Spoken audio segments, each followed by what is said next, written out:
పశ్చిమ మధ్య బంగాళాఖాతంలో ఏర్పడిన అల్పపీడన ప్రభావంతో మరో 5 రోజుల పాటు భారీ వర్షాలు కురిసే అవకాశం ఉందని హైదరాబాద్ వాతావరణ కేంద్రం ప్రకటించింది.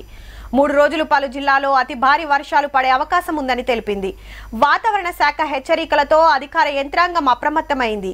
ఈ రోజు ఎక్కడ వర్షాలు పడకుండా గత 4 రోజులుగా కురిసిన వర్షాలతో రాష్ట్రంలో పరిస్థితి ఈ క్రింది విధంగా ఉన్నది.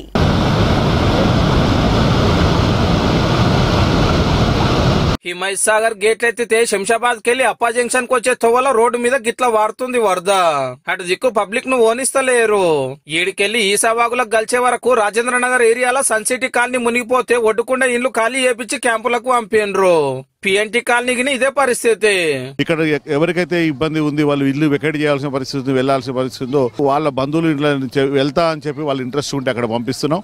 లేదు ఎలాంటి అవకాశం లేనటువంటి వాళ్ళకు మేమే పునరావాస కేంద్రం నుంచి బండ్లగూడ జాగీర్ కాడ జేసీబీలతోటి ఇంకో జాగలకు తీసుకుపోయినరు. మూసీల వరద పెరిగి ముషరంబాగ్ బ్రిడ్జ్ తాకింది.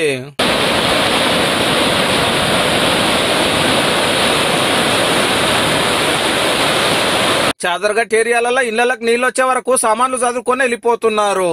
ఒడ్డుకున్న దోపిఘాట్ కూడా మునిగింది. हर साल मुश्किल हो रही भाई, हर साल सामान पूरा बह के चले आ रहा है.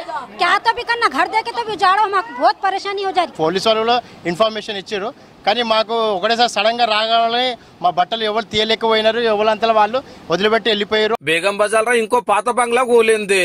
నోటీసులు ఇచ్చినా ఖాళీ చేయలేదట. ఇక జిల్లాలకు పోతే పెద్దగా ఆనలేం లేవు గాని వాగులు వంగుతున్నాయి. ఆడాడ తొవ్వలు బంద్ చేసిర్రు. చెల్రు కుంటల నిండి మత్తడు దుంకుతున్నాయి. మహబూబ్ నగర్ జిల్లా జర్చల్ల ఇంట్లోకి నీళ్లు వస్తే మస్తు తిప్పలయ్యింది. అవసరాలకు కూడా కారుల్లో కూడా వాటర్ పోయి ప్రాబ్లం ఉంది.